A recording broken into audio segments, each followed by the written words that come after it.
Quantas vezes o inimigo se levanta em nossa vida e nos faz perder a fé, ou melhor, nos faz olhar para os problemas ao invés de olharmos para Deus, ao invés de colocarmos a nossa fé no Senhor, nós acabamos nos reprimindo, nos escondendo e sentindo-nos sozinhos. Olá, eu sou Zaine e no vídeo dessa semana eu vou falar um pouquinho sobre Elias. Na verdade vai ser um vídeo um pouco espontâneo porque eu não estudei sobre esse assunto. Eu tinha estudado sobre outro assunto para gravar esse vídeo, mas depois de uma semana em que eu me senti totalmente esgotada, uma semana extremamente difícil, em que eu não estava conseguindo dormir, que eu estava me sentindo ansiosa todos os dias. Desde ontem o Senhor ele tem falado comigo sobre Elias e sobre como eu estou me aparentando com ele nessa fase específica da minha vida, nessa semana específica. E daí eu decidi gravar esse conteúdo falando um pouquinho sobre Elias e sobre os sentimentos que às vezes nos vêm nas fases e quando o inimigo se levanta na nossa vida. Mas vamos lá. Onde nós vamos falar vai ser no capítulo 19 de 1 Reis. E eu vou começar lendo um pouquinho a partir do verso 1. E ao decorrer do vídeo a gente vai conversando um pouquinho e eu vou falando aquilo que o Senhor ele tem colocado no meu coração e tem falado comigo.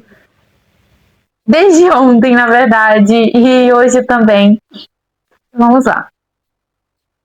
Acabe contou a Jezabel tudo que Elias havia feito, incluindo o modo como havia matado todos os profetas de Baal. Por isso Jezabel enviou esta mensagem a Elias: que os deuses me castiguem severamente se, até amanhã, nesta hora, eu não fizer a você o que você fez aos profetas de Baal. Elias teve medo e fugiu para salvar a vida. Foi para Berseba, uma cidade em Judá, e ali deixou seu servo. Depois foi sozinho para o deserto, caminhando o dia todo. Sentou-se debaixo de um pé de giesta e orou, pedindo para morrer. Já basta, Senhor, disse ele. Tira minha vida, pois não sou melhor que meus antepassados que já morreram. Então ele se deitou debaixo do pé de giesta e dormiu. Enquanto dormia, um anjo tocou e disse: levante-se e coma. Elias olhou ao redor e viu, perto de sua cabeça, um pão assado sobre pedras quentes e um jarro de água. Ele comeu, bebeu e se deitou novamente. O anjo do Senhor voltou, tocou mais uma vez e disse: levante-se e coma um pouco mais. Do contrário, não aguentará a viagem que tem pela frente. Elias se levantou, comeu e bebeu, e o alimento lhe deu forças para uma jornada de 40 dias e 40 noites até o Monte Sinai, o Monte de Deus. Ali encontrou uma caverna onde passou a noite. Elias ora ao Senhor na hora do sacrifício da tarde, que já representava aí o sacrifício de Jesus, né? Jesus ele morreu no horário do sacrifício da tarde. E quando Elias ora ao Senhor, clama ao Senhor, o Senhor lhe responde com fogo do céu. E depois disso, Elias manda matar os profetas de Baal. Só que Acabe, quando ele volta para casa, ele conta a Jezabel tudo isso que tinha acontecido. E Jezabel, ela ameaça Elias. Elias, por causa dessa ameaça de Jezabel, fica com medo e foge. E quando ele foge, ele ora ao Senhor pedindo a morte. Nós vemos que Elias ele já tinha visto a maravilha do Senhor, o Senhor responder a oração dele. Mas mesmo assim, por causa de uma mulher, por causa de Jezabel, ele fica com medo e ele pede a morte ao Senhor. Muitas vezes na nossa vida, nós já temos aquela bagagem, aquela experiência do Senhor responder nossas orações, do Senhor fazer maravilhas, milagres em nossas vidas, mas mesmo assim, quando o inimigo se levanta, nós acabamos tendo medo, fugindo, nos escondendo e pedindo até a morte ao Senhor, porque estamos ali sobrecarregados, esgotados mentalmente. Estamos ali focando em nossas dores, focando no problema, focando nas afrontas de Satanás sobre nossas vidas, ao invés de nos lembrarmos da bondade e das coisas que o Senhor tem feito em nossas vidas. Salmo 103 diz, né? Bendigam minha alma ao Senhor e não se esqueça de nenhum só dos seus benefícios. E nós temos essa tendência muito grande de esquecermos os benefícios do Senhor. de esquecermos aquilo que o Senhor já fez em nossas vidas e focarmos naquele momento específico, naquela fase específica que nós estamos passando. Eu estou falando isso porque é assim que eu vejo que eu tenho passado, e foi assim que eu passei essa última semana, sempre olhando para o problema, ao invés de olhar para as coisas boas que o Senhor já fez na minha vida. Eu estava focando naqueles levantes, no esgotamento, no cansaço, no tanto de coisa que tinha ali para eu fazer, e eu estava sobrecarregada. E eu estava focando naquilo, ao invés de focar naquilo que o Senhor já fez na minha vida, nas maravilhas e na bondade do Senhor, nos benefícios do Senhor. Ficamos tão presos nas coisas ruins que acontecem, nos problemas, nas dificuldades, que esquecemos daquilo que já tem de bom, esquecemos de olhar para o lado bom, das coisas que já aconteceram e que também ainda estão acontecendo em nossas vidas, porque apesar de estarmos passando por uma fase difícil, apesar do inimigo estar se levantando sobre nossa vida e estarmos lutando, sendo confrontados continuamente, ameaças, pessoas tentando nos diminuir e várias outras coisas, mas ainda assim a bondade, ainda assim a graça, ainda assim o Senhor está conosco, ainda assim há um lado positivo, há algo positivo ali, porque todas as coisas cooperam para o bem daqueles que amam a Deus. Então, independente da situação que nós estejamos passando nesse momento da nossa vida, ainda há graça, ainda há bondade, e tudo isso está cooperando para o nosso favor.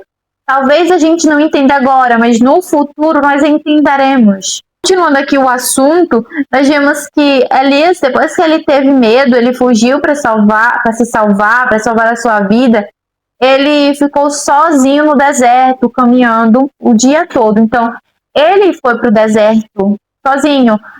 Não foi o Senhor que levou ele para o deserto. Ele que foi para o deserto. E muitas vezes nós que nos levamos para o deserto. Isso me faz lembrar de um assunto que eu já falei aqui de um vídeo, que foi sobre Agar. E Agar, ela que foi para o deserto. Não foi o Senhor que levou ela para o deserto, ela que escolheu ir para o deserto. Aqui Elias foi a mesma coisa. Ele que escolheu ir para o deserto por causa do medo, porque ele queria salvar a sua vida. E muitas vezes somos nós que escolhemos ir para o deserto. Muitas vezes o deserto em que nos encontramos, estamos lá porque nós que nos colocamos lá. Nós que decidimos ficarmos sozinhos, se excluir das pessoas. Depois que o anjo do Senhor dá o alimento a Elias, e com a força daquele alimento ele caminha 40 dias e 40 noites, ele vai para uma caverna, entra ali e passa a noite. Depois que entra naquela caverna e passa a noite ali, o Senhor fala com ele e pergunta a ele o que ele estava fazendo ali dentro da caverna. Falando que todo mundo em Israel estava pecando e ele era o único justo, o único santo, o santarrão. Todos os outros israelitas eram pessoas que estavam se prostrando a Baal e que estavam se prostituindo, e ele era o único bonzão ali, o único santarrão. Basicamente foi quase essa a resposta de Elias. Só eu fiquei. Sou o único justo no meio desse povo incrédulo. Saia e ponha-se diante de mim no monte, disse o Senhor. E enquanto Elias estava ali, o Senhor passou, e um forte vendaval atingiu o monte. Era tão intenso que as pedras se soltavam do monte diante do Senhor. Mas o Senhor não estava no vento. Depois do vento houve um terremoto, mas o Senhor não estava no terremoto. Depois do terremoto houve fogo, mas o Senhor não estava no fogo. E depois do fogo veio um vento, um suave sussurro. Quando Elias o viu, cobriu o rosto com uma capa, saiu e ficou na entrada da caverna. Então o Senhor, ele não estava no fogo, não estava na tempestade, não estava no vendaval. O Senhor estava ali no vento suave, no sussurro, na brisa, na calmaria. E hoje o Senhor, ele está acalmando nossos corações ansiosos, os nossos corações medrosos, que estão com medo por causa dos levantes de Satanás, por causa da opressão. Como diz lá em Salmos, por causa da opressão do pobre, do gemido do necessitado, eu me levantarei, diz o Senhor. Então o Senhor hoje ele se levanta na minha e na sua vida, e Ele nos dará alívio, Ele nos dará a paz que excede todo entendimento humano. Como diz na palavra do Senhor, no mundo tereis aflições, mas tende bom ânimo, pois eu venci o mundo. Assim como Jesus venceu o mundo, nós também vencemos. Nós estamos em Cristo, e se estamos em Cristo, nós temos a paz. Que eu e você não venhamos ficar ansiosos, que nós não venhamos ficar tristes, que venhamos parar de olhar para nós mesmos, para os nossos problemas, e venhamos lembrar continuamente das bênçãos de Deus, das coisas boas, das maravilhas que o Senhor já tem feito em nossas vidas.